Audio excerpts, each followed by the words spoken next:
¿Qué tal? Buenas noches, qué bueno que nos acompañen en los programas de reflexiones desde el Congreso. Hoy vamos a tratar un tema central para la vida de este país, que es el tema educativo. Hablaremos de la prueba enlace, los retos que esta nación tiene en materia educativa. Se liga, por supuesto, no solamente con la agenda de cohesión social, de reducir las diferencias entre los mexicanos, que es un tema muy importante, se liga también con el tema de la competitividad, con la formación de capital humano, cómo conseguiremos desarrollar mejores puestos de trabajo, ser más competitivos a nivel global y desarrollar toda una agenda de innovación, que es, nos dicen, el tema central del crecimiento económico en estos tiempos. Para discutir el tema me acompañan dos profesoras, una destacada periodista, está con nosotros María de la Luz Nieto, ella es directora del Departamento de Matemáticas de la Preparatoria del Tecnológico de Monterrey, Campus Estado de México. Profesora, muchas gracias. Muchas gracias por la invitación. Está Nurit Martínez, articulista, periodista del Universal y una buena amiga de este espacio. Nurit, qué bueno tenerte aquí nuevamente. Gracias por la invitación nuevamente, doctor. Está la profesora Teresa Cotera, ella es directora asociada de la Escuela de Ingeniería del TEC de Monterrey en el campus Santa Fe. Profesora, bienvenida. Muchísimas gracias por la invitación. Bueno, pues empezamos con usted, profesora Nieto. A ver, haga o comparta con el auditorio una reflexión sobre el tema de la agenda educativa, cómo está ligada no solamente con el tema social que yo aludía, sino con el desarrollo propiamente de un país, la competitividad. Se nos dice, a partir de estudios internacionales, que países como Finlandia, países como Corea, a través de la modificación de su sistema educativo, han conseguido dar un despegue notable. Empezamos con ese tema. Así es. Bueno, es verdad, la educación es uno de los pilares de cualquier sociedad para el crecimiento económico, etcétera. Recientemente hemos estado muy informados acerca del fenómeno Finlandia, del fenómeno Singapur, del fenómeno Corea. Algunas ciudades chinas también. Algunas ciudades chinas, así es. Y de acuerdo a los estudios, lo que mayor impacto ha tenido en el crecimiento económico de estos países es que le han apostado a la educación, que le han apostado a la investigación y al desarrollo. La educación pues es la base para que todos los ciudadanos de cualquier país en el mundo puedan tener mejores oportunidades, puedan utilizar los conocimientos que están utilizando para resolver problemas de la vida real.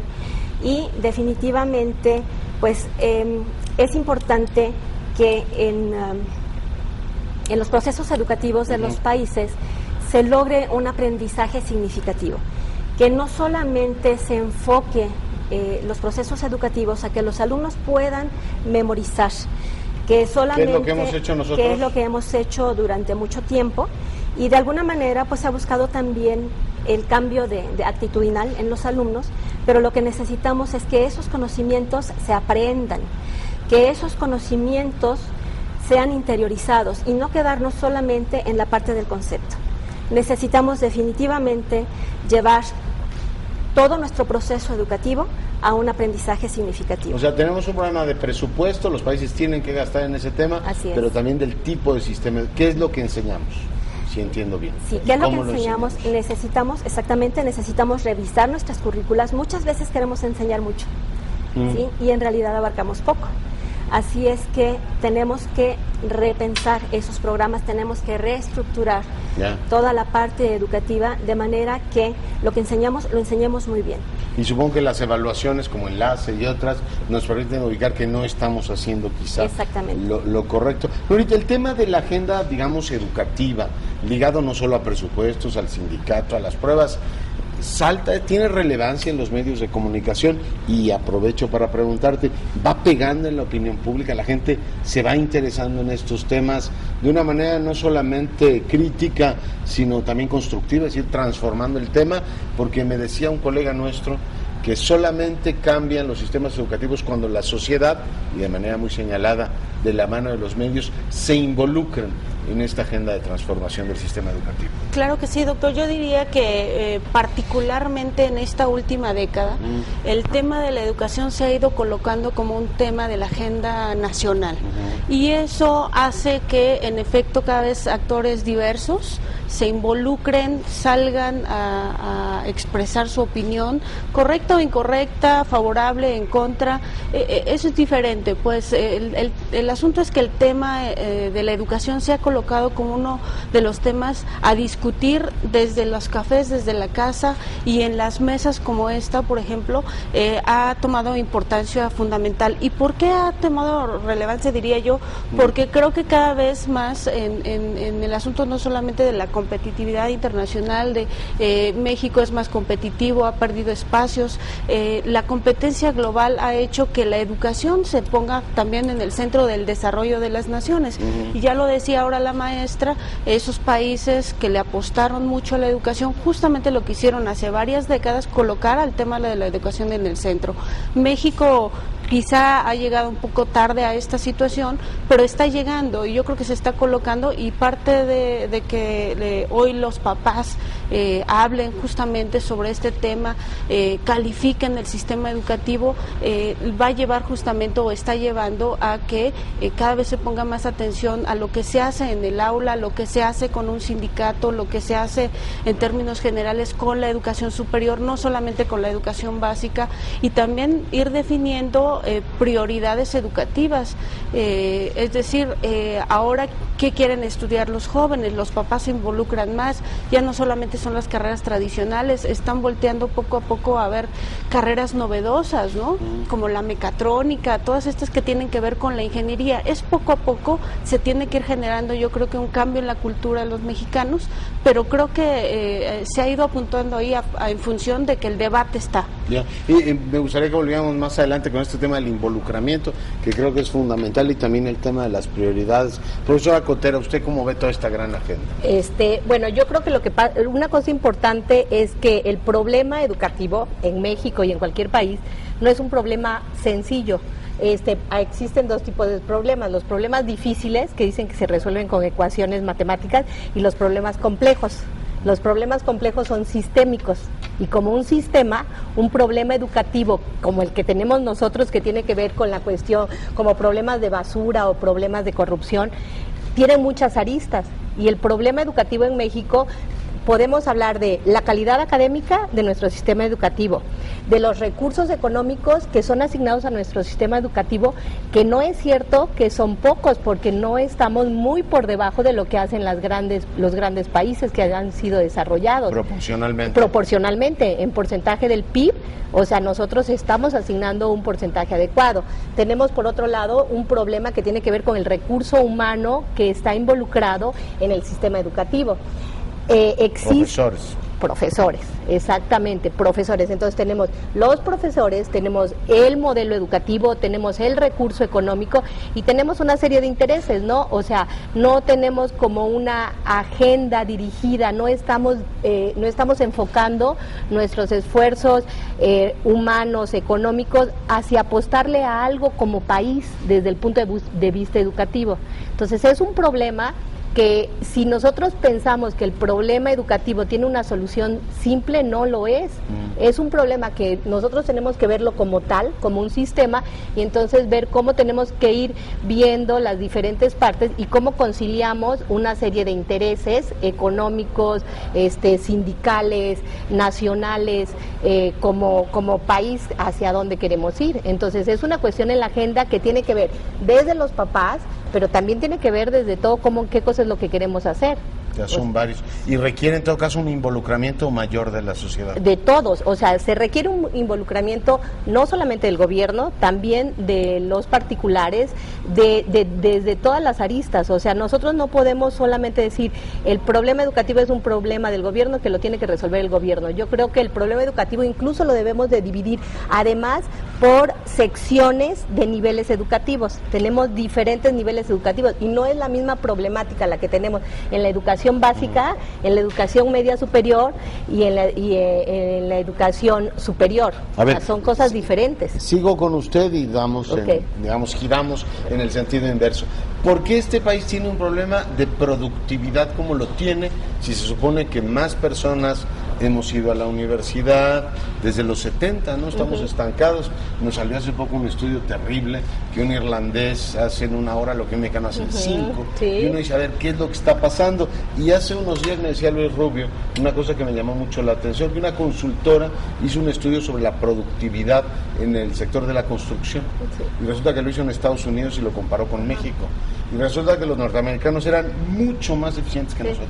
Pero la paradoja es que eran obreros mexicanos, Sí, claro. los que trabajaban ahí. Y uno dice, bueno, entonces, ¿qué falla el sistema? ¿Por qué tenemos la productividad estancada? ¿Está ligado a un sistema educativo? ¿Está ligado a la forma en que nos organizamos para producir? Porque neuronas se ve que tenemos. Si allá funciona, quiere decir que aquí debería funcionar. Claro, también. además ese ejemplo de que el mexicano en Estados Unidos tira la basura en donde debe ser y en México la tira... se dice mucho, ¿no? Se comenta mucho. Pero en este caso lo probaron, ¿no? Es decir, sí, claro. Son mucho más eficientes allá que aquí. Que aquí, yo creo que tiene que ver otra vez con lo mismo. Seguimos teniendo empresas que no tenemos una organización adecuada para medir productividad. Ya. O sea, de nuevo tenemos muchos sindicatos que quizás tienen que tener a sus trabajadores. Pasa lo mismo con la industria del petróleo. O sea, México produce una cierta cantidad de petróleo con 20 obreros más por persona que los que producen, por ejemplo, en Noruega. Yeah. Entonces, tenemos un problema también de sistema. No creo que de capacidad. En ciertas áreas debe ser de capacidad tecnológica, de habilidades, de desarrollo. Pero en otras tiene que ver también con el sistema que tenemos nosotros formado. Si ese estudio lo hacen en industrias que están en México, que son industrias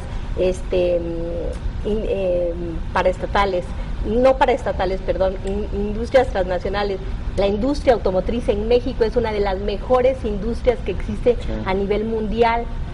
Entonces, y son obreros mexicanos. Esa es la parte que a mí no me queda clara. Y volveremos sobre eso. Entonces no está, es el sistema educativo un poquito más el sistema productivo, claro. Son obreros mexicanos en uno y en otro. Sí. Entonces si es el sistema educativo, sí, habría que ir asignándole a cada cual su parte. Sí. Pero y todo este tema de la productividad y todo, que finalmente nos va llevando a una agenda social muy importante. Los salarios, o sea, lo que dice el secretario de Hacienda, no han subido notablemente, si los comparas con lo que ha habido en los últimos años. Es más, si me permiten introducir un estudio del PNUD, hace poco decía, en México las capas más populares han avanzado gracias a los programas sociales, pero el mercado laboral nos sigue debiendo. Los sueldos son corporativamente muy bajos y se alega mucho que no tenemos las capacidades. Insisto, a veces genera un poquito de sombra este tema de decir, ¿y por qué las capacidades se desarrollan fuera de las fronteras y no aquí? ¿Tú cómo ves ese tema? Doctor, creo que la parte que nos está exigiendo el mundo de hoy, más allá de los conocimientos que podamos obtener a lo largo de la vida en la escuela, como decía la maestra, de manera memorística, el mundo de hoy lo que está demandando de los jóvenes, de los profesionales, es desarrollarse en un mundo que permita ubicar de qué manera o medir de qué manera he desarrollado mis habilidades en dos campos, en la habilidad matemática, lógico-matemática, y en función de la habilidad lectora, mi capacidad para enfrentarme a determinadas situaciones y resolver problemas en lo cotidiano. Eso que usted preguntaba ahora de qué manera nos desenvolvemos, de qué manera podemos ir adquiriendo las herramientas, diría yo, para esto, es justamente en el entramado del sistema educativo, en función de hemos adquirido a lo largo de esto, digamos, los 12 años de la educación básica que hoy tenemos en el país, nos permiten adquirir eso para enfrentarnos con herramientas suficientes a ese mercado laboral que hoy se desempeña en función de lo digital. Es a veces poco funcional, y lo que hoy estamos haciendo en un sistema educativo mexicano es medir si eso ocurre o no. Entonces, en función de eso, lo que se ha desarrollado en México son pruebas nacionales e internacionales, y lo que nos han revelado ambas es que la mayoría no alcanzamos a adquirir, ¿no? Los jóvenes mexicanos no alcanzan a adquirir esas competencias, ni en habilidades matemáticas ni en habilidades lectoras, que se supone son las herramientas, ¿no?, de nuevo cuño para enfrentarnos a la vida de hoy. Y hoy no ocurre así, ¿no? En México, invariablemente, lo hemos ya comentado, ocupa el último lugar de desempeño cuando se mide con los países que compiten en lo económico, los países de la OCDE, pero cuando nos medimos hacia adentro, lo que vemos es que 8 de cada 10 jóvenes o niños de secundaria, primaria y hasta la preparatoria no están teniendo estos conocimientos básicos, tienen, según las pruebas, conocimientos insuficientes, elementales. ¿Y esto qué significa? Que un joven a la edad de 15 años, de 16 años, lo único que sabe es hacer sumas elementales, restas, multiplicaciones. La capacidad no ha sido desarrollada para ir más allá. ¿Por qué, decía usted, por qué quizá funciona en otras economías cuando salen hacia afuera? Quizá yo creo que también debe ser un poco en el contexto en el que se desarrollan, el entramado que tiene que ver un poco, lo decía un poco la maestra, las estructuras de organización, el entramado que mucho tiene nuestro país todavía de corrupción, impide a veces que la ruta sea la correcta para poder desarrollarse, ¿no? Aquí quizá un obrero tenga que comprar hasta su plaza, hacer 1000 vericuetos para obtener un empleo, y quizás sea más fácil allá, y el estímulo económico también quizás sea mejor, o aparentemente sea imaginario el estímulo. Otros incentivos. Así es. Profesora, ¿usted cómo ve este asunto? Estoy completamente de acuerdo. Considero que hay otros factores que intervienen en la productividad de un país. Le mencionaba a la profesora Teresa, la cultura es una de ellas, aunque no necesariamente es la que más impacta. El hecho es que, por ejemplo, hay algunos cerebros mexicanos trabajando en otros lugares en el mundo porque consideran que aquí no tienen la oportunidad de desarrollarse tanto para allá como allá. Hay algunos otros trabajadores que no necesariamente son profesionistas, que van en busca de mejores oportunidades y se encuentran con una organización diferente, con estructuras diferentes, y se ajustan a ellas. Nosotros tenemos una gran capacidad de adaptabilidad. Yo regreso mucho a la parte del aprendizaje significativo, porque ya mencionaba Nurit que nuestros alumnos se quedan en muchos de los casos en la parte de los conocimientos elementales. ¿Y por qué se quedan en la capacidad de los conocimientos elementales? Porque simple y sencillamente les enseñamos a repetir las cosas y no a que ellos apliquen esos conocimientos a situaciones de la vida real. Y resuelvan ya problemas. Por ejemplo, en la prueba PISA, a los muchachos se les mide, además de que apliquen los conocimientos a la solución de ciertos problemas o situaciones reales en los exámenes, a que argumenten. Y difícilmente en las escuelas nosotros llevamos a los muchachos a que argumenten sus razonamientos. Los llevamos en algunas ocasiones, pero no es la constante, no es definitivamente la constante de nuestro sistema educativo. Para argumentar hay que tener bien pensado lo que uno quiere argumentar para poderlo expresar, ¿no? Por supuesto. Que está bien pensado, está bien enunciado. Déjenme poner unos datos de contexto y regresamos. Gracias.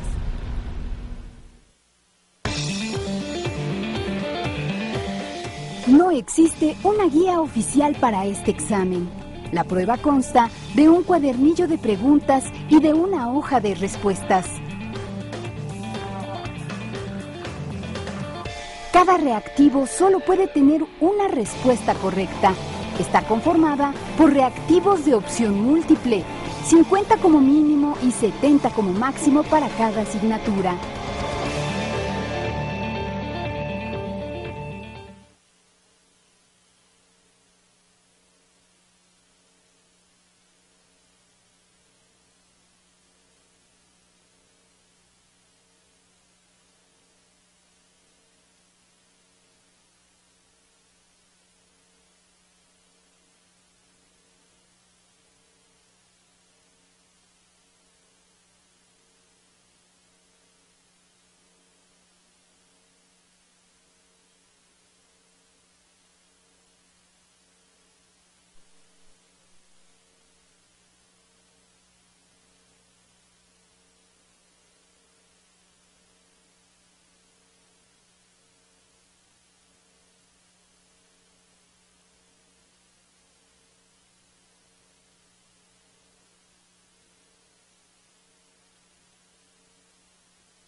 Bueno, y seguimos reflexionando desde el Congreso. Profesor Nieto, seguimos con usted. Me gustaría que introdujéramos el tema de la evaluación. Ya lo planteaban ustedes, las pruebas PISA, las pruebas enlace, te permiten compararte con otros países y contigo mismo, dar un seguimiento. ¿Qué nos está diciendo la evaluación? Aparte de que tenemos 8 de cada 10 jóvenes que no tienen esa habilidad, ¿nos está dando los elementos para cambiar o simplemente para victimizarnos y decir, oiga, qué mal estamos, y lamentarlo todos? Me gustaría que incorporáramos lo que decía Nurit, del involucramiento de una sociedad que diga, oiga, si ya llevamos 8 años con pruebas, ¿qué mejoras está teniendo cada uno de los sectores? ¿Qué involucramiento de la sociedad? La Secretaría de Educación le ha apostado mucho, no sé cómo van, ya nos lo contarás tú, Nurit, a la formación de estos consejos de padres, de que la comunidad se haga responsable, me refiero a las familias, de la formación de los chicos. Pero ¿qué nos dice la evaluación, aparte de los resultados que tenemos? Me gustaría agregar 2 puntitos más, también desde el punto de vista de los indicadores. Uno, salimos totalmente reprobados en lo que tiene que ver con patentes. Dice, mira, usted me dirá que tiene muy buenas universidades, pero el país registra muy pocas patentes. Por tanto, tenemos ahí un problema de universidades y de empresas muy graves. Y el otro, el asunto de que tenemos mucha gente con diploma, pero no hemos resuelto el tema de la empleabilidad. Te llegan y te dicen, soy licenciado en comunicación, pero a ver, ¿usted qué sabe hacer?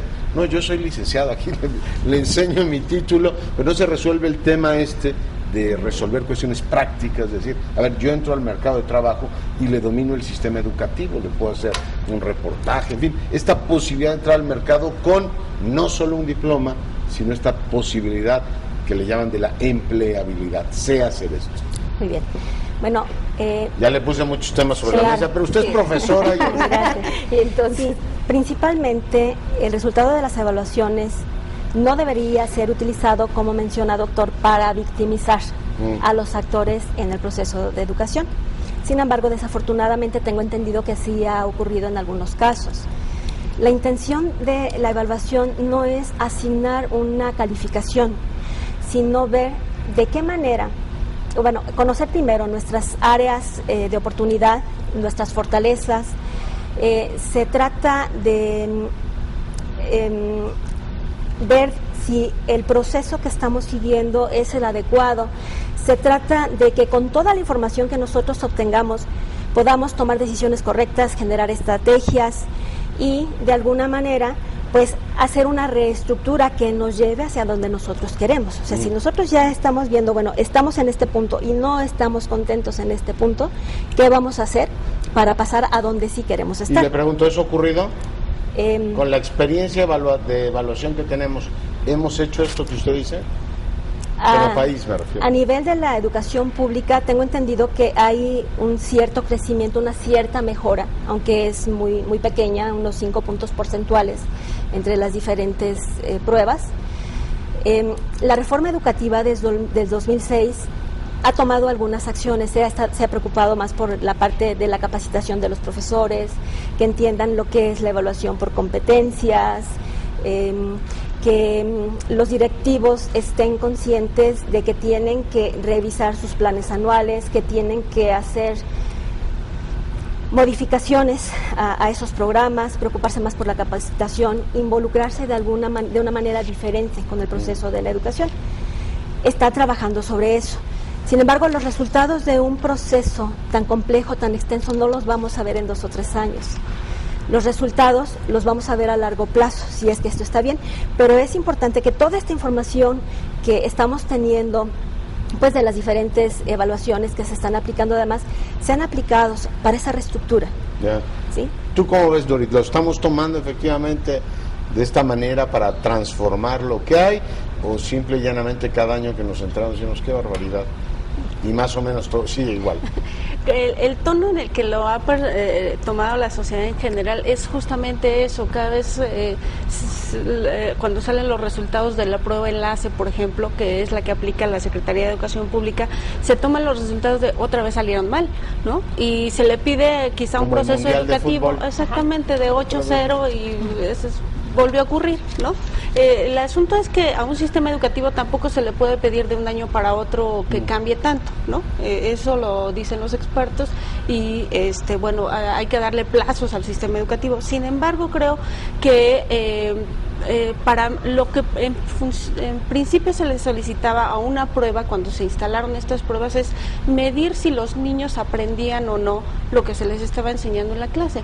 Poco a poco, con estos asuntos de las competencias internacionales, la prueba PISA vino a modificar un poco el sentido de la evaluación nacional, y entonces ahora lo que tenemos es medir solamente habilidades lectoras y de matemáticas. Entonces todo lo que pudiéramos estar solicitando como sociedad en términos de aprenden o no el niño, mi hijo, aprende o no en la escuela, se modifica, porque no estamos teniendo una evaluación integral de lo que están aprendiendo en la clase los niños. No la estamos teniendo. No la estamos teniendo, porque estamos teniendo solamente evaluaciones alternas, es decir, todos los años se evalúa matemáticas y español, pero ocasionalmente se va modificando una materia más. El año pasado fue historia, este año la evaluación será geografía, y se va modificando. Sin embargo, en donde se dejan otras áreas, la parte, como decía la maestra, la parte de la adquisición de valores culturales, la parte de educación artística, otros sentidos que también van formando a la persona, al ciudadano, para enfrentarse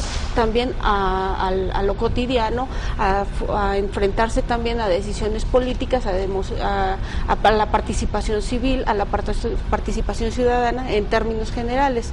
Cuando a la prueba enlace se tienen estos resultados y se aprecia esto, pues uno, como decía también la maestra, se empiezan las valoraciones y las críticas y las descalificaciones hacia determinado sector, en particular hacia los maestros. Siempre se ha hecho así, o en todo caso, pues algún papá que es más acucioso con esto de la participación, de los consejos de participación, irá a los resultados y de manera específica, pues quizá regaña al niño, pero a donde tendríamos que estar moviendo y viendo quizá qué es lo que está ocurriendo con las pruebas, es a que la prueba no nos está dando un diagnóstico exacto de lo que está sucediendo en el país, en la educación básica, debido a que tenemos un país homogéneo, ya lo ha dicho heterogéneo, y lo ha dicho recientemente el CONAPRED. Las pruebas como enlace discriminan, y no es porque en específico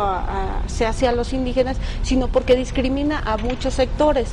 Es decir, la prueba, al utilizar un lenguaje de una sociedad del siglo XXI, urbana, toma elementos, palabras que no son comunes a comunidades indígenas o comunidades rezagadas. Al hablar, por ejemplo, de un metro, en una comunidad indígena los niños a veces no conocen ni la luz, y les hablan de referencias de subirse al metro, comprar un ticket, ir al cine, prender una computadora. Eso ya le está dando un tono diferente que la misma prueba no está considerando. Es un universo que les es ajeno completamente a esas comunidades. Entonces, cuando uno llega con un instrumento, con un metro, ¿no?, digámoslo así, que es esta prueba, y lo quiere medir de la misma manera en comunidades rezagadas que en comunidades más desarrolladas que tenemos en México, la verdad es que no estamos teniendo, digamos, una vara precisa, exacta, para tener...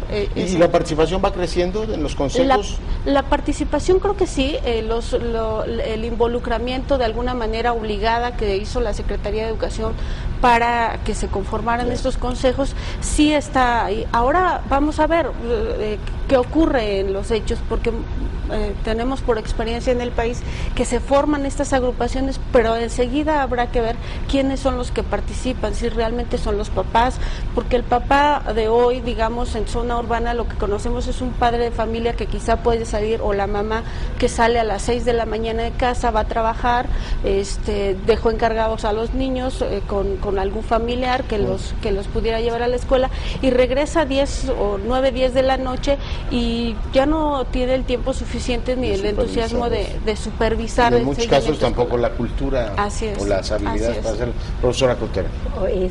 Bueno, yo creo que es bien importante cuando hablamos de una evaluación, porque dentro de como yo veo el problema de la educación, dentro del problema de la educación tenemos la parte académica, y dentro de la parte académica tenemos la parte de evaluación, que es justo lo que hace la prueba enlace. Yo creo que y como tal la prueba enlace se tiene que ver como un instrumento que tiene ventajas y desventajas. La gran ventaja es que es un instrumento igual que nos permite medir a todos con todos los problemas que puedan suceder en las comunidades marginadas, pero eso nos hace ver que no conocen el lenguaje y que precisamente es algo en lo que nosotros también tendríamos que trabajar, pero es un instrumento que nos va a permitir comparar. Hacer comparaciones por tipos de escuelas públicas, privadas, por escuelas en diferentes regiones, zonas urbanas, zonas rurales, también en zonas zonas económicamente diferentes, y eso nos va a permitir a nosotros ver. El tener un mismo instrumento, con todos los errores que pueda tener un instrumento, es algo que nos permite hacer comparaciones. Hay que tener mucho cuidado con lo que es la prueba enlace, porque la prueba enlace lo que hace es evaluar dos áreas, como decimos, principalmente el lenguaje y matemáticas, que si lográramos que esas dos áreas fueran muy buenas, creo que seríamos un mucho mejor país. Geografía lo podríamos aprender, civismo también lo podemos desarrollar. Son las habilidades básicas del pensamiento. Pero las habilidades básicas para poder tener un buen desarrollo sería manejo adecuado del lenguaje y desarrollo de habilidades matemáticas. Esas son dos que nos permiten ver. Pero solamente evalúa conocimientos. Y como toda evaluación, una evaluación solamente es una muestra de lo que uno debería de saber. ¿Quién decide cuál es la muestra? Pues los que hacen las evaluaciones. Y entonces ellos deciden. Yo no sé si algunos han tenido la oportunidad de ver los ejercicios que vienen de la prueba enlace, para sexto de primaria. Yo creo que si se los aplicamos a muchos profesores de educación primaria en nuestro país, habría que ver cómo les va. Mejor ni pasarlo. Mejor ni las presentar. Que les han pasado a ellos no les ha ido bien. No, ellos mejor no lo presentan ya. O sea, acuérdense del último examen que le hicieron a los profesores de primaria, que reprobaban todos, ¿no? Entonces, 80%. Entonces, es una muestra. Entonces, esa muestra, ¿quién decide qué es la mejor muestra? Es X evaluador. Entonces, ok, pero ahí está. Pero la segunda parte es decimos, ok, salimos mal y entonces nos victimizan como país, estamos mal, gobierno, y cada vez que es el mundial y cada vez que es la prueba nos preocupamos por el asunto.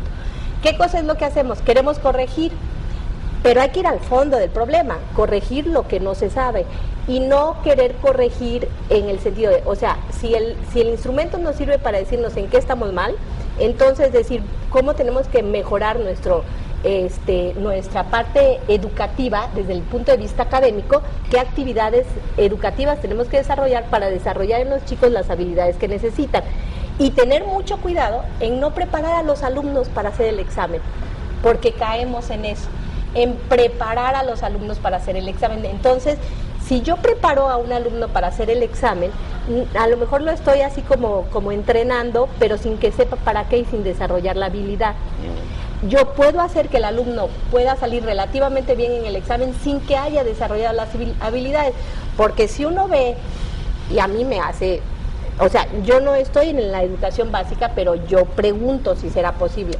Tenemos estados que están pasando, del 2003 traíamos un porcentaje de 88% en ineficiente, y subimos al 2010 al 30 y bajamos al 60 y tanto, o sea, tuvimos una mejoría entre ineficiente y bueno y excelente de entre 13 y hasta 20 puntos en algunos estados. O sea, Chihuahua fue un caso de eso, ¿no? Chihuahua, pero no solamente es Chihuahua, si uno se mete estado por estado, casi todos los estados andan en un rango mínimo de haber mejorado 10 puntos. 10 puntos en 5 años. La verdad me parece buenísimo. La pregunta es, ¿realmente hicimos que desarrollar las habilidades o los entrenamos para el examen? O preparamos para el examen. O sea, se aprende usted la poesía, la canción, exactamente. Y ya le sale muy bien. Yo diría algo ahí, y justamente es lo que traigo aquí, doctor. La Secretaría de Educación Pública empezó a distribuir estos documentos. Son preparación para PISA hacia el año 2012. Lo que veremos en el examen de 2012, hoy ya lo están preparando. Este es el documento para alumnos y este es el de maestros, ¿no? Y pero además lo están distribuyendo ya. Lo están distribuyendo, ya lo empezaron a distribuir la semana pasada, y estos son además interactivos para que los niños tengan ahí en la computadora la manera de empezar ya a, diría yo, a entrenarse al examen. Y esto es un peligro, porque yo debería de desarrollar las habilidades y que sin problema pase no esa prueba, esta y la que me pongan. El problema es que si yo los entreno para una prueba, un texto y lo puedas leer y entender lo que sea. Yo esto lo veo así como, nosotros lo que hacemos, tenemos que desarrollar habilidades. Cuando yo llevo a un niño a aprender a nadar, lo llevo a que aprenda a nadar en una alberca, con condiciones controladas, con un profesor, con flotis, y lo vamos soltando poco a poco. Pero yo tengo que hacer que ese niño sepa nadar donde sea. Entonces, si ese niño ya aprendió a nadar y lo lanzamos en el mar, él tiene que saber, es totalmente diferente nadar en una alberca que nadar en el mar. Pero si él desarrolló la habilidad de manera adecuada, va a poder nadar en el mar, o en el río, o en donde sea, ¿no? Claro, sí, pero y eso es lo que nosotros queremos, eso es lo que estamos. Entonces tenemos que tener, creo que, mucho cuidado con ese tipo de evaluaciones. Y yo insisto, solamente es un pedacito del problema de la educación en México, que sería la parte académica. El problema de la educación hay que verlo así, como le comento. ¿Por qué nos va tan mal en patentes, profesor? O sea, ¿qué nos pasa? Con tanto talento, con tantas empresas grandotas, multinacionales, dinero, ¿por qué no se nos ocurre nada? ¿Por qué entonces les ocurre a japoneses, canadienses? O a mexicanos en otros países. Que es, digamos, o mexicanos en otros países. ¿Por qué no? Finalmente un sistema educativo productivo debe, digamos, coronarse con eso. No estamos teniendo los incentivos suficientes para estar desarrollando patentes. No hemos visto tampoco ni como país las ventajas que puede hacer tener estar desarrollando en patentes. No lo hemos visto. No lo hemos visto como país. Tenemos universidades que han invertido grandes recursos al desarrollo de patentes, la UNAM es una de ellas, pero no se han cristalizado. Yo creo que también es un problema complejo de establecer ciertos mecanismos, no sé si sea... Porque una provincia canadiense registra más patentes que en un año que México en 30. Exactamente. Sin embargo, yo considero que en este punto es que como que no ha sido un proyecto a nivel nacional, sino que han sido solamente algunas escuelas que le han apostado a la parte de innovación, ¿no? y de investigación.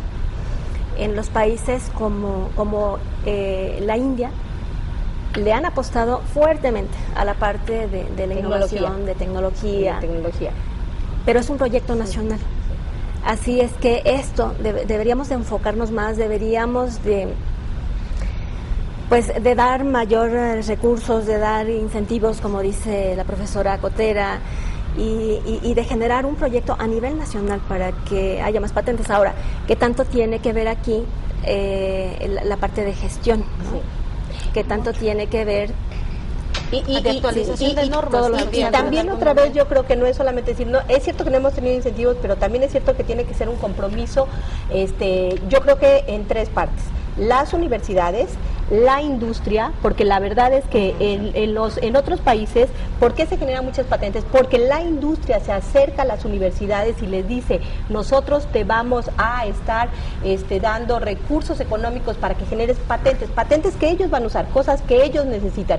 O sea, nosotros estamos viendo el MIT. Y aquí la industria no confía en las universidades. No confía en las universidades. Todavía no logramos restricciones normativas, doctor. Las universidades, por norma, en sus leyes orgánicas, están impedidas justamente para eso. Lo que hay que hacer es cambiar justamente las normas, las leyes que están impidiendo que las universidades puedan hacer esto, tengan hacer estas aportaciones extraordinarias, y por eso es que poco a poco han iniciado con el establecimiento de parques industriales, de alguna manera saliéndose un poco de la norma que actualmente les rige.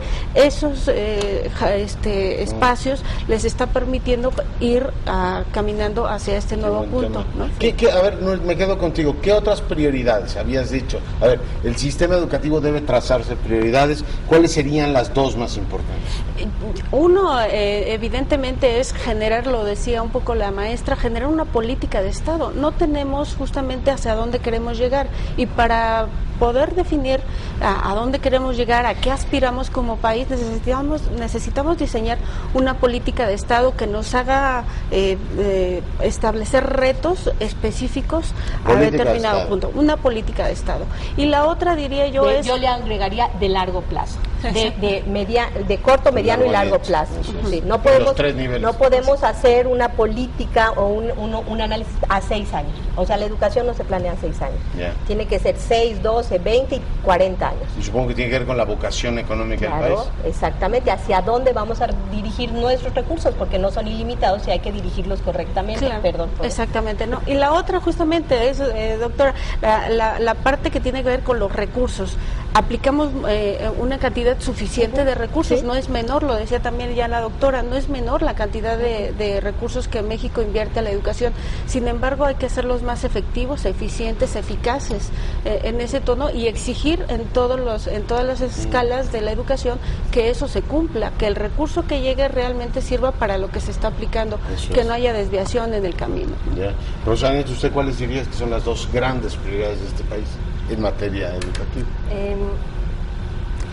Creo que tenemos que poner especial atención en la capacitación de los maestros.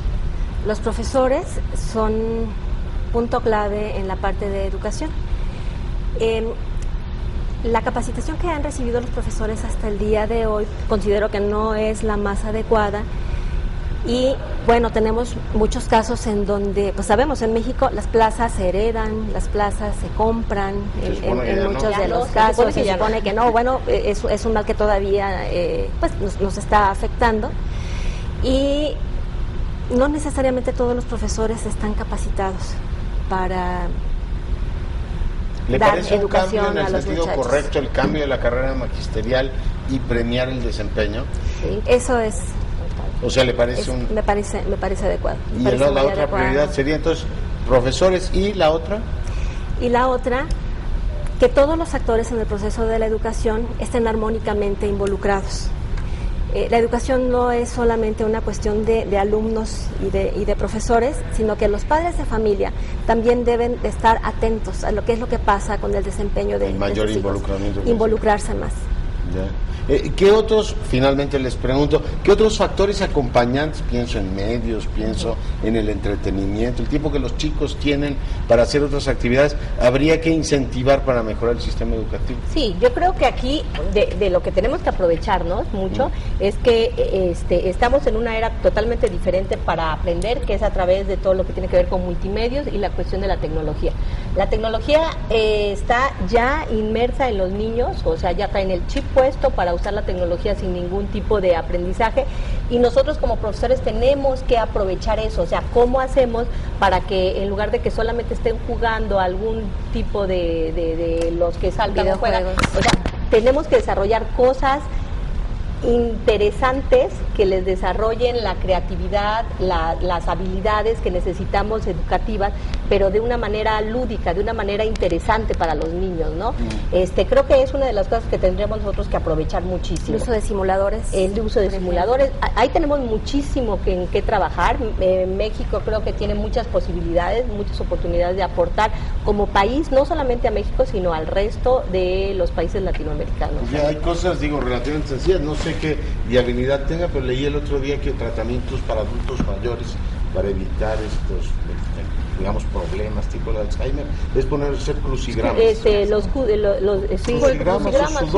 El crucigrama te obliga a estar concentrado, a resolver problemas, y te divierte. ¿Y tú qué dirías? ¿Qué factores acompañantes, aparte del crucigrama, aparte del sudoku y todos más? Una de las estrategias que a mí me parece interesante es este asunto de la lectura, ¿no? Lectura como parte lúdica, no la parte obligatoria. Que tiene una cosa, seguimos leyendo muy poco, ¿ah? Seguimos leyendo, pues yo creo que de toda la parte de Latinoamérica somos el país que menos lee, además de que tenemos poca disponibilidad de bibliotecas, ¿no? Es impresionante, por ejemplo, si uno viaja o toma las referencias que hay, por ejemplo, en Argentina, la cantidad de librerías, de bibliotecas que tienen en función de la proporción de la población, realmente es hasta vergonzante lo que ocurre en nuestro país. Tenemos espacios muy reconocidos en México, las ferias del libro que son 2, 3, ¿no? algunas itinerantes, los esfuerzos que están haciendo instituciones, pero yo creo que ese sería como una parte de ir involucrando. No olvidemos también que hoy estamos frente a una generación de jóvenes y niños, ya decía, ¿no? En la era digital todo lo quieren ver digitalizado. Ese sería un espacio que habría que explotar. Consumen mucho video, pensar en otros contenidos. Así es. 1.4 me parece que son los libros que leemos. Así es, al año. Y decía Moisés Naim hace algunos días, el 78% de los municipios mexicanos no tienen una librería. Así es. Y es un problema de mercado y es un problema, en fin, no se nos da eso. Profesora, ¿usted qué diría? ¿Qué factores acompañantes? Yo quiero agregar algo en lo que está mencionando Nuri, acerca de que sí está bien que nosotros hagamos más lecturas, que dirijamos más los esfuerzos hacia esa parte, pero cuando ponemos a los muchachos a leer un texto, la mayor parte de las veces lo que ocurre es hazme un resumen del texto, y un resumen no necesariamente nos indica si el muchacho hizo una lectura de comprensión o simplemente pues pasó la vista y finalmente pasó los ojos por las letras y pues o lo baja del rincón del burro, o le baja del rincón sí, exactamente. Pues sacas tu copia y ¿de qué trata el Quijote? Pues claro, en esa parte lo que tenemos que hacer es más hacia la reflexión y el análisis. En lugar de hazme un resumen del libro, analiza el libro. Haz una reflexión sobre determinados puntos básicos en el libro. Y pues para mí son las dos principales, enfocarnos más en la parte de lectura, que definitivamente como es una de las intenciones de estas pruebas, el alumno pues comprenda, analice y utilice la información que está leyendo para su beneficio, para su crecimiento personal y profesional.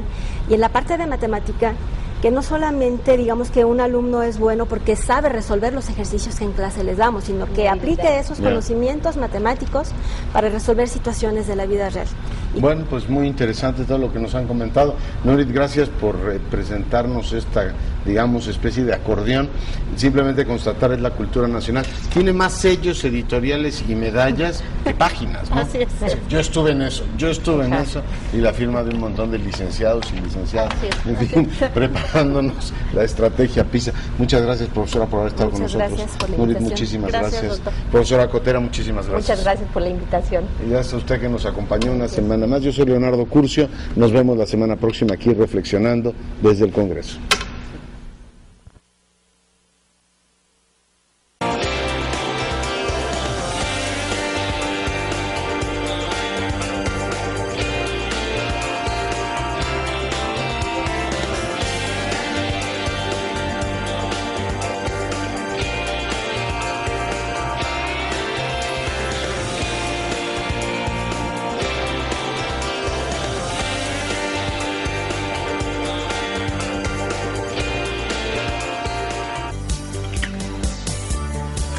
Canal del Congreso, el canal de la Unión, presentó.